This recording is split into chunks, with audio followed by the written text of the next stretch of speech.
Tepat di tahun 2000, sebuah peristiwa mengenaskan tercatat sebagai sejarah kelam akan tragedi kecelakaan transportasi umum khususnya di bidang perkereta apian Indonesia. Hal ini terjadi kepada sejumlah pelajar yang berniat menghabiskan waktu untuk berlibur di daerah Sukabumi menggunakan kereta keberangkatan Bogor. Namun siapa sangka nasib naas harus mewarnai perjalanan mereka yang tak mengindahkan larangan keras untuk duduk di atas gerbong kereta, layaknya yang sudah marak terjadi di antara penumpang lainnya. Waktunya ba'da asar sekitar jam 4 lewat seperempat dari Bogor ke arah Sukabumi. Saya mendengar jeritan tuh tukang parkir ngasih tahu saya itu ada kecelakaan, terus saya ke bawah. Rata-rata anak SMA, STM ya, SMA sama itu kelas 2 sama kelas 3. Usut punya usut, salah seorang pelajar yang menggunakan ransel besar menjadi faktor penyebab di antara faktor lain, seperti kecepatan kereta yang melaju dengan kecepatan yang tak seperti biasanya. Saya waktu itu kan lagi duduk di depan rumah. Nah setelah itu saya mendengar kereta itu kok cepat sekali jalannya. Berisik, juk biasa kan enggak. Saya lihat dengan mata kepala saya sendiri, lihat ada orang di atas gerbong itu lari-lari. Kiri. Saya kan aneh. Karena dia pada jatuh itu kan ininya kerilnya kan nyangkut, mentok kena tembok. Menurut kronologi yang ada, salah satu pelajar tersangkut saat kereta melaju melewati terowongan sempit di kawasan Paledang, Bogor, hingga menyebabkan pelajar lain terjatuh dan terlindas sebagian kereta yang melaju cepat, menyisakan 11 pelajar yang tewas dengan cara yang mengenaskan, di mana sebagian anggota tubuh bercerai-berai di pinggiran rel kereta api. Nah itu yang saya lihat langsung, ini terpisah, jarak sekitar 2 meter lah. Jadi usus masih tersambung begitu. Tak hanya menyisakan luka terdalam bagi para keluarga yang ditinggalkan, akan tetapi kisah mistis dan keangkeran seolah ikut mewarnai membuat peristiwa kelam yang pernah terjadi sulit terlepas dari benak masyarakat yang tinggal tak jauh maupun yang tak sengaja melintas di jembatan yang berada tepat di bawah terowongan rel kereta tersebut. Saya tuh lihat dengan mata sendiri, saya keluar rumah. Kalau bahasa Sunda jurig ya, jurig jarian, berbentuk kayak raksasa, tidur di rel. Ada yang nangis, ada yang jerit-jerit, ada yang minta tolong, itu sering juga gitu. Mulai dari suara jeritan hingga sosok tanpa kepala, tak jarang menghantui tempat tersebut. Bahkan tak sedikit warga sekitar percaya bahwa kejadian naas tersebut dikaitkan dengan keangkeran terowongan yang sudah ada sejak masih zaman penjajahan Belanda. Ditemani Bapak Herman selaku saksi mata yang ikut serta mengevakuasi para pelajar yang menjadi korban, kami pun mulai mencoba mengulik kembali tragedi kelam tersebut. Ini baru semenjak ada double track dibangun, nah ini pembatas rel sama warga ya, takut ada warga yang pada masuk, makanya dibikin ini tembok. Ini juga sebenarnya mah sedikit agak angker juga dulu mah. Jalan setapak ke bawah, di situ banyak air nih. Situ ke bawah. Memang benar adanya, peringatan kecepatan memang sudah dihimbau saat melewati area terowongan Paledang. Dikarenakan kondisi tanah samping rel yang curam dan rawan longsor sebelum direnovasi. Namun tak ingin berlama-lama, Bapak Herman membuka memori kelam di mana dirinya ikut mengevakuasi anggota tubuh para pelajar yang berserakan bak menghantam bagian terowongan yang mana kereta melaju cepat tepat di belakang arah kami. Nah, kebetulan saya rumah kan di bawah nih. Nah, tetangga saya pernah nemu saya di sini satu badannya. Terus di sana juga ada banyak tercecer. Ya, kalau saya lihat sih itu ada 11 korban ya. Ya, laki saya kalau lihat sih semua, masalahnya nggak bisa pilih-pilih lah kalau lagi gitu bahkan. Ada yang buntung kakinya, palanya, ya udah pada inilah kayak orang dipotong-potong gitu. Seolah mengakhiri akan adanya tragedi kelam kembali, tak hanya himbauan keras kepada penumpang, perbaikan terowongan pun dilakukan hingga menambah jalur trek baru di perlintasan yang menghubungkan Bogor dan Sukabumi. Nah, ini lokasi yang kejadian ya, ini namanya terowongan. Nah ini setelah renovasi Pak, dulu memang tidak gini. Jembatannya hitam. terus tidak selebar ini ya, terus agak pendek. Nah ini kejadian dari sini nih. Pendek, hitam. Karena dulu kan nggak ada kereta listrik ya, mesti pakai kereta yang pakai kayu bakar ya. Nah itu pada hitam. Seakan berbanding lurus dari niat baik agar tak berjatuhan korban. Fenomena astral seperti suara jeritan maupun layaknya orang berkumpul di terowongan juga Pak Herman rasakan, bahkan yang melintas di atas jembatan. Nah di sini nih lokasinya nih, yang suka rame orang pada ribut, kayak orang mau nyuri ini besi apa nggak tahu. Pas kejadiannya pas ada renovasi ini, saya kadang ada di atas, pikir saya ada pencuri di bawah, saya turun kan. Oh berarti Bapak saat ini direnovasi tahun berapa tuh Pak? Tahun berapa ya kemarin tuh? Belum lama sih Pak. Nah, karena kan dulu kan ada ini jembatan cadangan sebelum ini dibangun kan. Karena ini jembatan lama dibongkar ini, bikin yang baru. Pas saya turun kok banyak orang di bawah. Ya takutnya kan orang nyuri besi apa. Saya turun nggak taunya nggak ada orang. Pak, saya pernah kemarin lewat situ kok ada orang pada duduk. Apa nggak takut orang itu ada yang main gitar gitu. Saya sih nggak tahu pas sampai udah nggak ada orang di sini malam kejadiannya. Tak dapat dipungkiri bahwa keangkeran tempat ini memang sudah ada sebelum tragedi berlangsung. Sebab Pak Herman selaku saksi mata maupun warga sekitar kerap mencium bau amis di bawah terowongan tanpa ada indikasi sumber bau saat dicari. Betul. Itu biasanya setiap hari mau maghrib nih. Jam segini jam maghrib nih pasti suka bau dulu mah. Serasa cukup mendengar pengakuan dan pengalaman mistis Pak Herman, kami pun memutuskan menunggu hingga malam saat kereta tak lagi beroperasi untuk membuktikan mitos dan cerita mistis yang ada.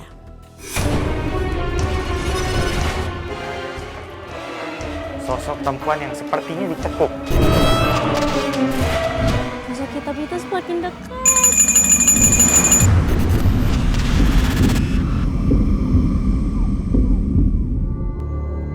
Tanah merah basah sehabis hujan menjadi langkah pertama kami menuju rel kereta.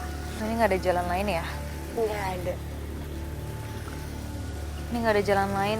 Perjalanan menuju ke sini tuh cukup bisa dikatakan bahaya ya menurut aku. Curam juga, ada kayak jembatan kecil, jembatan yang mungkin bisa dikatakan itu cuma setapak gitu. Terus ada jalan yang cukup terjal, jadi kita kayak harus manjat gitu. Waktu aku juga licin. Setelah cukup perjuangan ya ternyata jalan untuk bisa nyampe ke sini. Kita berada pas di samping rel kereta ini. Ini juga udah malam banget, udah nggak beroperasi lagi keretanya.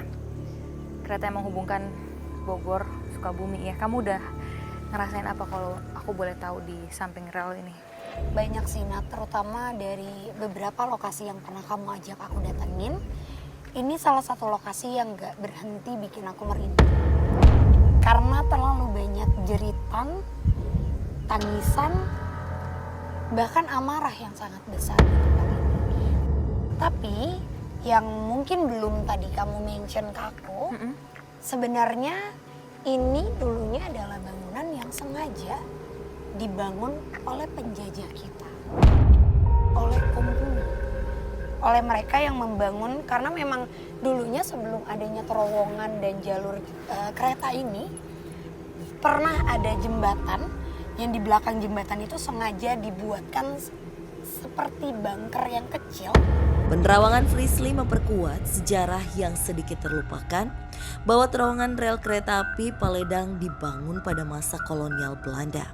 Iya betul, jembatan itu juga dari PJK itu di bawah tahun 1900 tuh. Entah apakah saat masa pembangunannya tempat ini juga terdapat sejarah kelam yang menjadi tanda dari tragedi tersebut.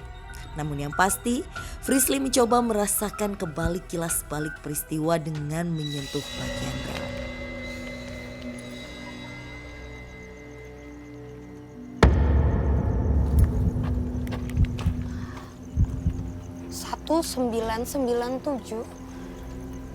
Ini nggak ada. Ini semua belum ada bangunan yang menutupi rel kereta ini. Masih memang ada rumah-rumah warga, tapi memang pernah ada satu orang kakek-kakek yang terhantam kereta dan jasadnya itu ditemukan di sini, Nat. Jasadnya ada di sini, kakek-kakek, dan itu sebelum kejadian naas di tahun 2000. Dan itu kejadiannya juga siang hari. Jadi maaf banget secara keadaan kakeknya itu nggak ngelihat kalau misalnya udah dari jauh kereta tuh udah ngasih tanda kalau memang mereka akan lewat. Jadi nggak ngelihat, tidak mendengar apapun, terhantam dengan sangat keras. Tapi malah dikira orang kalau dia sengaja bunuh diri. Terus kenapa dia bisa nggak dengar, apa pikirannya kosong atau memang ada makhluk yang mencoba menutupi? Menurutku ini masih harus aku cari tahu sih, Nat. Karena sejujurnya yang perlu kita pegang adalah masih ada satu korban atau beberapa korban sebelum kejadian besar itu. Terus juga yang kedua, ada yang bawa air nggak? Air. Coba minta air boleh? Kakek itu bilang, karena banyak yang mengira kalau dia itu sengaja bunuh diri, sehingga pada saat tubuhnya ditemukan terbaring dengan hancur di sini, ya orang-orang mengangkat, membawanya, tapi menganggap ya udah gitu aja, tanpa ada yang mungkin mendoakan kepergiannya. Memang tak mampu dipungkiri bahwa bukan saja tragedi tahun 2000 saja, ada beberapa sederet peristiwa kelam yang perlahan dilupakan. Salah satunya warga yang mencoba mengakhiri hidupnya dengan melintas di saat kereta melaju di rel ini. Yang pernah sebelum tragedi ini kan dulu kan pernah ada yang ketabrak kereta tuh, jadinya hilang, meninggal, dibawa ke rumah sakit, kakinya nggak kebawa, nyari-nyari kaki tiap tengah malam itu, nangis. Alhamdulillah ketemu waktu itu. Ya yang udah busuk lah. Perlahan, satu persatu mulai terkuak. Namun seketika Frisly merasakan sesuatu yang menyita perhatiannya. Barusan ada yang lari di belakang. Hah? Lari? Iya. Ada, Nat. Apa itu? Apa, Fris? Cowok. Tapi nggak ada kepala. Hah? Sebentar, Nat. Tak ingin melepas sosok astral yang ingin menarik perhatian, Frisly berusaha mengejar sosok tersebut untuk diajak berkomunikasi. Waktu Frisly lari, itu aku cukup khawatir ya. Mengingat ini jalannya kan gak rata, ini bebatuan semua. Hah?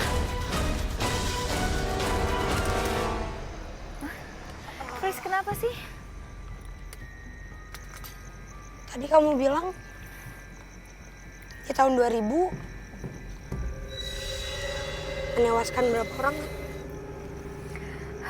Menurut informasi yang aku dapat dari tim 20 kalau nggak salah. Kenapa? Apa hubungannya? Di bawah tempat ini sekarang kita berdiri masih banyak banget tulang-tulang orang kita, orang yang berjuang untuk negara kita. Mereka rela untuk diinjek-injek sama company yang memang mereka sengaja dijadikan tumbal pembangunan. Potongan kepala dicampur dengan semen, ditaruh, dan semuanya itu sengaja didempetkan. Belum lagi dari mereka yang mereka masih ngerasa kesakitan. Sosok yang sekarang lagi megang kaki aku, Nat.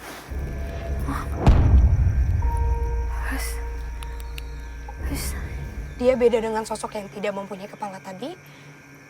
Siapa ini? Tapi dia tersungkur. Dia memohon.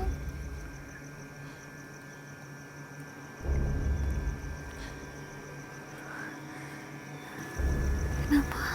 Banyak pekerja kita yang dijanjikan apabila mereka mau bekerja tanpa diupah dengan company, keluarga mereka dibuat aman.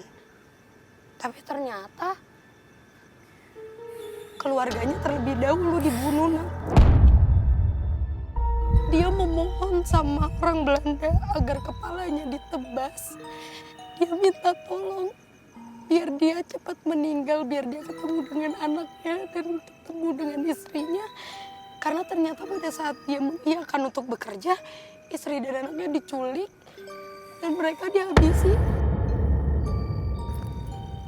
Sebelum jembatan atau terowongan itu jadi, Nat. Jadi bukan cuma kepala laki-laki, bukan cuma kepala bapak-bapak, tapi di situ ada kepala ibu-ibu, ada kepala anak kecil, ada kepala orang-orang yang nggak tahu menau tentang pembangunan ini, bahkan nggak tahu apa-apa, Nat.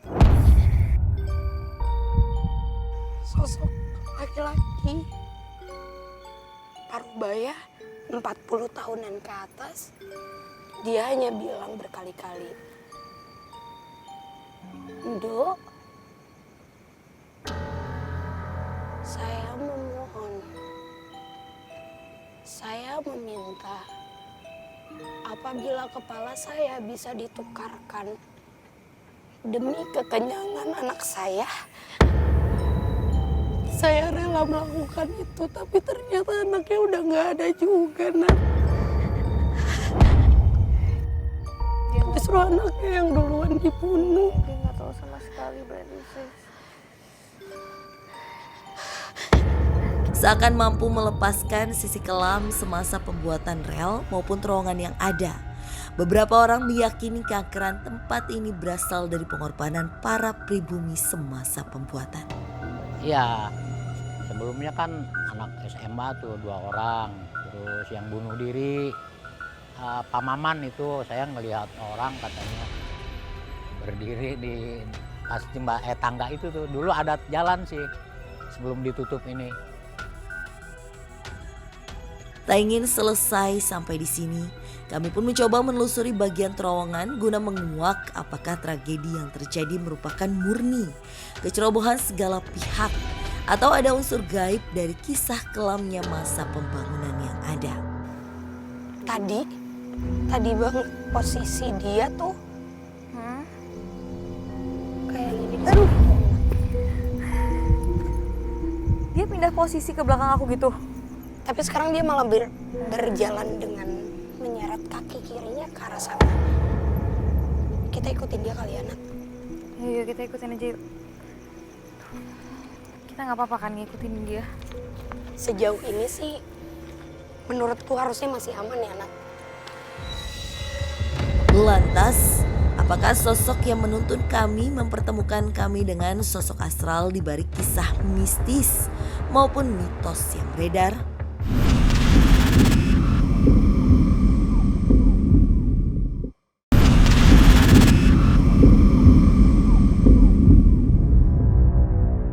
Tak bisa dipungkiri, tragedi di tahun 2000 yang menewaskan 11 pelajar disinyalir memiliki tanda maupun adanya firasat tak enak yang sempat dirasakan warga.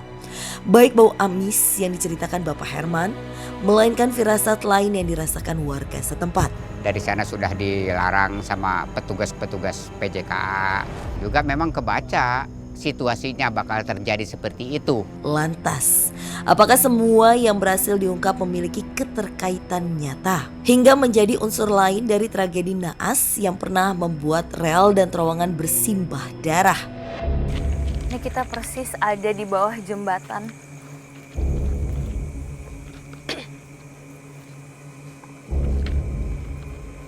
Ini bau banget ya sih? Bau darah.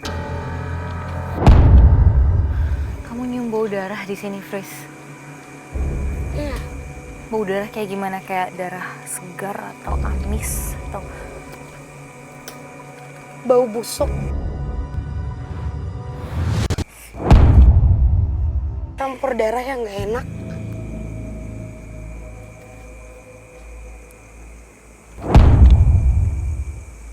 Oke.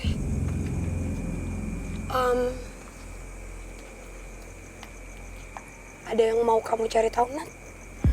Oke, aku mau cari tahu apa sih sebetulnya penyebab dari kejadian di tahun 2000 itu?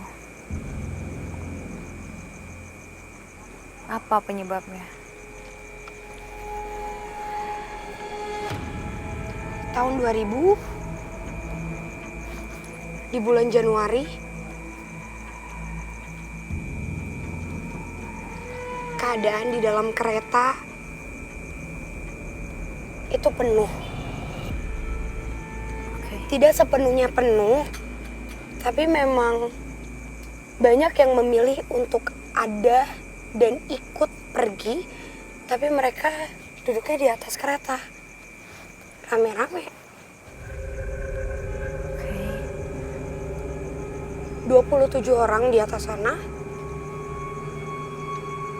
Ada yang duduk menyamping. Ada juga yang menghadap ke depan. Tapi yang jelas, kenapa di tahun 2000 itu bisa banyak banget korban? Karena pada saat diperingatkan di awal, gak ada satupun dari 27 orang itu yang mendengar. Satupun. Padahal udah ada peringatan sebelumnya. Beberapa kali ada yang sengaja untuk meneriakkan, turun. Bahkan dilarang. Tapi satupun gak ada yang bisa dengar, Nat. Mereka nggak dengar sama sekali, padahal harusnya suara itu adalah suara peringatan ya bagi posisi mereka yang notabene-nya ada di atas rel. Dan terus apa yang terjadi selanjutnya, Fris? Mendekati ke sini, orang-orang yang ada di atas kereta itu, mereka ngelihat kalau terowongan ini masih berada sangat jauh dari mereka. Jadi nggak ada dari mereka yang memposisikan kalau mereka akan menunduk. Mereka santai aja, masih ketawa, masih ngobrol. Dan di sini, tepat di sini,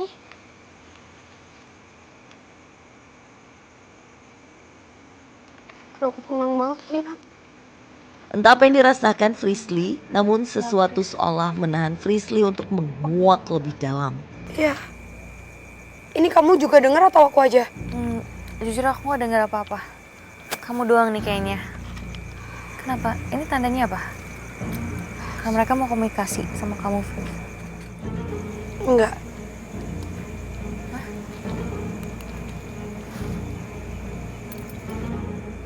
Kalian yang diem di sana.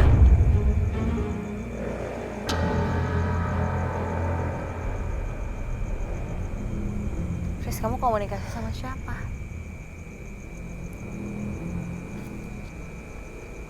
Katanya nanti kita ketemu Tuan. Mungkin kayaknya ini cara distract-nya mereka biar aku nggak secara gamblang menceritakan tentang kejadian di sini, Nat. Tapi aku coba untuk terus ceritain dulu ya, Nat. Di atas ini, pada saat menghantam bangunan ini, itu keadaannya udah nggak ada yang sempurna. Sekalipun ada yang sempurna, pasti organ, entah itu potongan dari jari, tangan, bahkan kakinya, tulangnya, ada yang keluar dari dagingnya, dibawa ke rumah sakit. Tapi yang jelas sekarang, di sini banyak banget kayak potongan daging. Tangan, kuping, kepala dengan hancur setengah, pecah.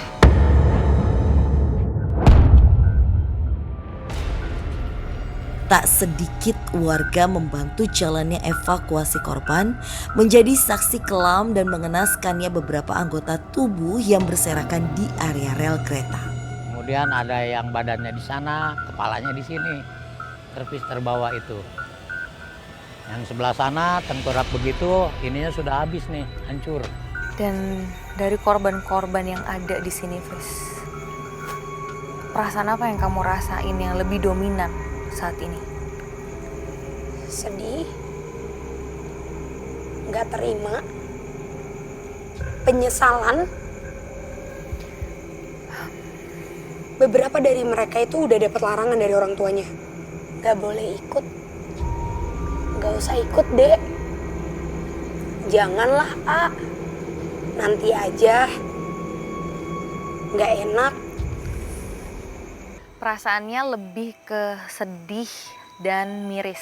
Dua hal itu yang bisa aku rasain secara instan pas Frisly menjelaskan tentang apa yang pernah terjadi di sini. Nginget lagi, ngebayangin sih ya lebih tepatnya tentang korban yang sebegitu banyaknya. Tapi mereka tetap kokoh buat ikut karena menurut mereka itu acara bareng-bareng sama temen-temen, Nat. Iya. Itu emang acara yang sudah direncanakan, yang memang akan ada kegiatan sih di sana. Aku udah dapat gambarannya lebih jelas lagi tentang kejadian dan tempat ini. Seketika, Frisly seolah mendapat gangguan dari sosok yang mencoba berkomunikasi dengan kami. Ada yang megang aku.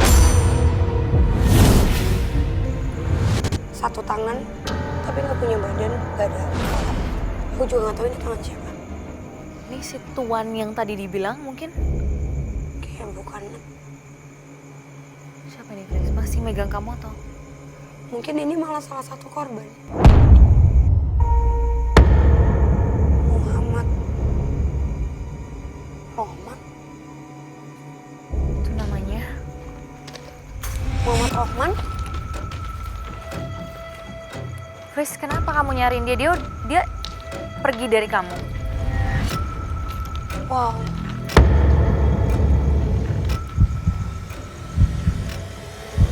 Ya bagus, Nat. Bener di center ke arah sana. Kenapa? Muhammad Rohman. Hah? Dan benar saja, sosok astral tersebut merupakan salah satu korban yang seolah ingin menuntaskan cerita kami malam ini. Aku dengar ada suara ya. Kamu dengar nggak sih? Ada suara itu dapet nggak ya? Tup gitu. Di atas tebing ini sekarang ada jajaran tubuh. Ada yang berdiri, ada yang dengan posisi kaki setengah, ada yang dengan keadaan utuh tapi tidak mempunyai tangan, ada yang dengan keadaan setengah badan, dan masih dengan sosok tangan, potongan tangan yang megang aku dari tadi. Nama yang terus berputar di telingaku dan di kepalaku, Muhammad Rohman. Dia mau komunikasi sama kamu atau dia hanya ingin nunjukin kamu tentang tempat ini, Fris? Sampai dia kok ada kontak fisik dengan kamu. Kali ini malah nambahan nama, Nat. Kamu ngomong kayak gitu. Mereka makin membuka frekuensi mereka, nambah nama. Ada Boeing, Baceng, Adi. Nama korban yang ada di sini. Oh, suara apa ya? Itu suara... Itu ada suara air ya? Iya. Oke, aku coba komunikasi dulu kalian. Ada yang mau kamu cari tahu banget tentang mereka? Mungkin coba kamu komunikasi dulu sembari aku mikir Gak apa-apa, juga Nat. Kamu di yang sini aku tahu. Oke. sebentar. Assalamualaikum.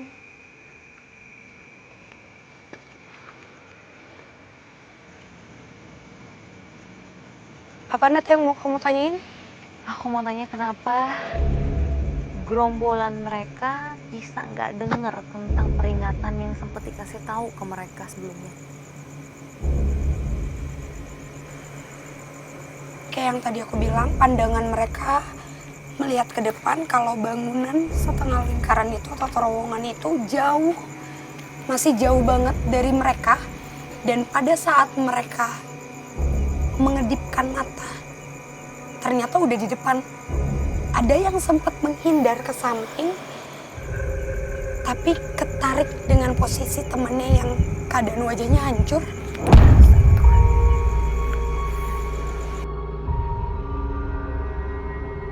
Selebihnya banyak yang udah jatuh lalu terlindas badan kereta itu sendiri. Mereka nggak dengar apapun, Nat. Dengan kejadian itu, Fris, akhirnya mereka mengganggu atau menghantui warga yang tinggal dekat sini atau enggak? Bukan menghantui,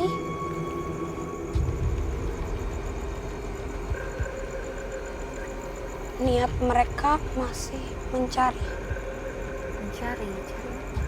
Karena pada saat itu, dengan keadaan yang sangat hancur, tubuh dan semua itu mereka dievakuasi ke berbagai rumah sakit dan ada yang dikuburkan tidak sesuai dengan organ tubuh aslinya. Penuturan Frisly memperkuat catatan jumlah korban yang meregang nyawa saat tragedi tersebut berjumlah 11 orang. Jadi ada 11 waktu itu yang kecelakaan di sini. 11 orang. Tak ingin melupakan adanya sosok dominan yang dirasakan Frisly terkait proses pembangunan tempat ini. Frisly mencoba berkomunikasi dengan sosok astral tersebut. Fris, aku mau cari tahu lebih lagi tentang apa sih penyebab lainnya. Mungkin ada sisi lain dari kejadian ini yang mungkin bisa terjawabkan dari sosok Tuan yang dari tadi dibilang. Apa kamu udah ngerasain sekarang dia ada di mana? Dia bisa kita panggil karena aku dapat namanya. Kapten Jacquel Haynes. Namanya Kapten Jacquel Haynes. Derap langkah. Sekarang lagi ada suara.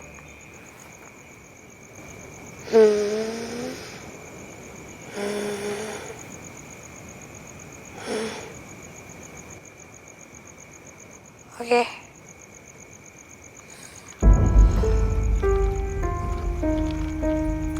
kamu kemana, Fris?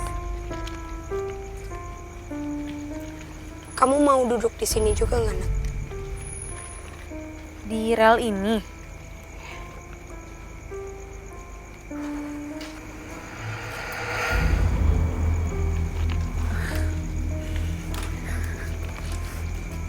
Kasih tahu aku kalau kamu mulai ngerasa gak enak ya. Tapi sosok Tuan yang dimaksud sama makhluk yang ada di sana tuh sekarang lagi berdiri di belakang kita. Di sini lebih tepatnya. Tangan dia turun ke bawah, tapi salah satu tangannya memegang pundak aku sebelah kanan. Sekarang tangannya ke pundak kamu, Nat. Satu lagi. Wah, Fris. Fris ini aman nggak? Apa yang mau dikomunikasikan?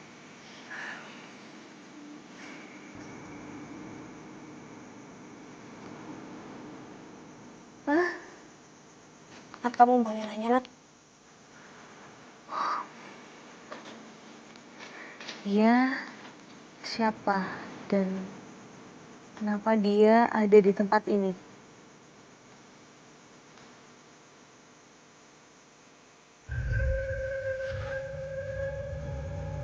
Dia bilang harusnya ini wilayah saya. Saya membentuk tempat ini menjadi tempat kalian. Saya yang memberi air kepada kaum kalian. Seolah tertutup dikarenakan tragedi yang pernah terjadi di tahun 2000, pengakuan warga sekitar rel kereta dan terowongan ini memang sudah dikenal cukup angker. Sebelumnya sering terjadi 2 orang begitu, 1 orang. yang jatuh itu di jembatan ini nih. Terus ada yang bunuh diri, pokoknya banyak juga lah.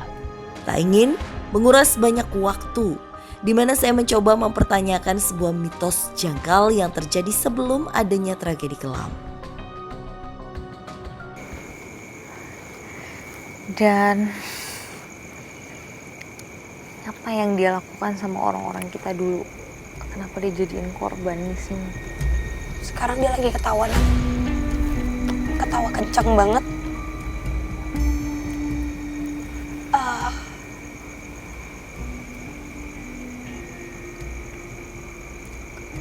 Kaum kalian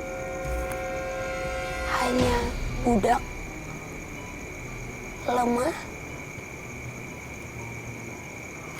yang saya butuhkan sedikit tenaganya dan banyaknya kepala. Banyaknya kepala maksudnya dari korban-korban yang akhirnya juga dijadiin tumbal untuk tempat ini, Fris. Betul, Nat. Dari awal pembangunannya emang pakai tumbal, dan yang harus ditumbalkan orang-orang kita yang diperbudak sama penjajah. Ngomongin tentang korban, kamu masih ingat gak, Fris, tentang tadi di awal aku juga sempat bilang bahwa sebelum kejadian besar yang ada di sini di tahun 2000 itu, warga sekitar tuh sempat mengatakan bahwa ada bau amis yang mereka cium selama kurang lebih, kalau tidak salah 3 hari. Baru akhirnya ada kejadian itu. Itu maksudnya apa, Fris? Aku masih penasaran. Apa itu memang tanda? Sebenarnya kalau bau amis itu bukan cuma 3 hari sebelum kejadian, Nat. Tapi emang sampai saat ini beruntungnya di tempat ini sudah dibangun menjadi lebih baik, dan di samping juga ada tempat ibadah. Tapi aslinya sampai saat ini ketika mereka memang pada aktif, frekuensinya lagi sama dengan kita, mereka akan menunjukkan bau amis atau bau busuk itu. Karena memang semennya itu diaduknya menggunakan darah, Nat. Jadi bau amis itu bukan sebagai bentuk tanda kejadian di tahun 2000 itu, tapi itu memang udah dari dulu, dari awal ini dibangun, karena pada saat proses pembangunan itu ada banyak darah, ada banyak korban. Iya. Dan sampai sekarang kamu masih bisa cium bau itu. Masih, Nat. Apalagi ini Kapten Jackwell Haynes masih pegang tangan aku, masih megang pundak aku. Jadi aku masih bisa ketarik sama semua perbuatan dari penjajah yang memang bagaimana cara mereka mengaduk semen itu, memenggal kepala, dan sengaja darahnya itu dicampur ke bagian dari pembangunan. Mereka tertawa dan menginjakan kaki di atas tubuh tanpa kepala. Jadi kakinya tuh sengaja diinjekin di bagian punggung, diinjek kayak gitu aja, Nat. Karena mereka udah ngetawain kalau sebentar lagi nih sudah sesuai dengan apa yang mereka harapkan. Mereka percaya kalau kokohnya bangunan itu tercipta dari berapa banyak kepala yang sanggup kita berikan. Perlahan tapi pasti, teka-teki akan cerita mistis dan mitos di tempat ini mulai terkuak, hingga tersisa satu yang kini masih mengganjal dan merupakan mitos kuat di area tersebut. Terakhir sebelum kita tinggalin tempat ini, aku mau tanya tentang satu lagi mitos yang sering didengar sama warga. Warga tuh suka bilang, karena ini memang letaknya juga sangat berdekatan dengan pemukiman warga, mereka suka bilang bahwa mereka kerap mendengar adanya jeritan-jeritan. Itu jeritan dari zaman Belanda dulu atau memang korban dari kejadian 2000 itu? Sejujurnya ya, Nat, karena mungkin kepercayaan masyarakat yang terbangun, itu memang tempat ini bukan tempat yang baik. Lalu ditambah dengan beberapa kejadian sebelum di tahun 2000 itu memang sudah ada beberapa korban yang meninggal di tempat ini juga. Jadi jeritan itu memang jeritan para korban dicampur pada masa Belanda yang memang alasan kenapa kokohnya bangunan ini ada ya karena di dalam banyak kepala mereka. Oke, aku udah paham sekarang. Dan Ceritanya tuh kamu mau tahu nggak kayak gimana? kayak gimana kedengerannya? Ini yang dari tadi juga aku dengar ya Nat. Jadi dari tadi kita jalan, kalau tadi kamu bilang kok ngerasa nggak nyaman, nggak enjoy ngelihat tempat ini karena jeritan yang keulang itu selalu teriakan orang-orang yang seperti kesakitan yang mereka mohon-mohon dan juga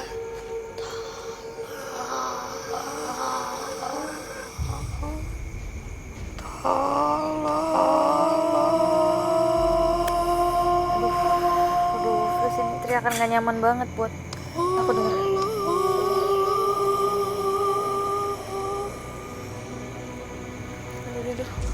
Udah, Chris. ada pesan. Kenapa? Seketika Frisly mengalami gangguan. Kenapa? Tunggu. Kamu mau air? Udah, Chris, jangan biarin dia dekat sama kamu atau komunikasi lebih jauh lagi. Please, jujur aku udah gak nyaman. Menurut aku ini udah gak kondusif. Aku gak ngerti maksudnya apa, tapi saat ini kita cuma berdua juga. Aku cukup khawatir mendingan kita.